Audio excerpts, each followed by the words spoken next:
Hi, we are Pink and Queen, and today we would like to share a case study about one of our clients. Yep. So we met Peter and Elizabeth 5 years ago for a consultation session. At that point in time, they were in their mid-20s. They were young, wild and free. But they were also thinking of purchasing a private property. At that point in time in 2017, property prices were much lower than what they are now. As a reference, these are some of the projects that were launched in that year. The average per square foot pricing was below $1,500 then. At that point in time, they could actually afford a two-bedder in the RCR, but felt that it would be too small as they wanted to start a family. So they decided to save up enough for a three-bedder. They felt that 2 years would be a good time frame to work with and made plans to realize their target by cutting down on their holidays, eating out and minimizing their other expenses. In July 2018, just when they thought that they were on track for their property purchase, shockwaves ran through the property market as new cooling measures were introduced and the down payment increased from 20 to 25%. This seriously put a dampener on their plans as it meant that they had to recalibrate and set aside more time to save more money. In 2019, they got engaged and were caught up with their wedding preparation and felt that the property search could wait as they could still stay with their parents. 2020 seemed like a more stable year for them to finally decide on their property purchase. But then the pandemic hit. Everything just seemed so uncertain and they decided to wait it out till the situation became more stabilized.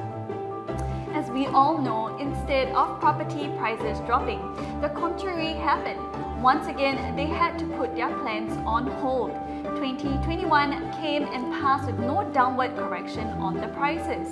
In April 2022, Peter and Elizabeth reached out to us once again to relook into their finances. This time round, they knew they couldn't afford to wait any longer and had to put their plan of purchasing a home into action as the gap between what they could afford and the current property prices had widened. However, their income didn't increase as fast as the increment in property prices. We found out that because prices increased so much throughout these 5 years, they could now only afford a two-bedder in the OCR. But it was still a better alternative to waiting indefinitely for property prices to drop, because by then they wouldn't be able to enter the private property market. There are some lessons we could learn from them. Number 1.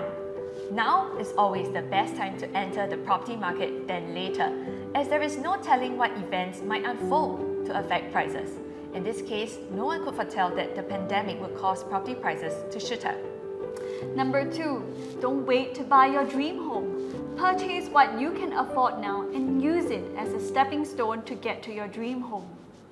Number 3, many of you can relate to Peter and Elizabeth in that if they had taken action to purchase their first property 5 years ago, they would be reaping the benefits and gaining healthy capital appreciation right now. That's right. So don't wait to buy real estate. Buy real estate and wait. Contact Pink and Queen to find out how you can kickstart your real estate journey now. Drop us a call or WhatsApp us at 91379559 and we look forward to being on board your real estate journey.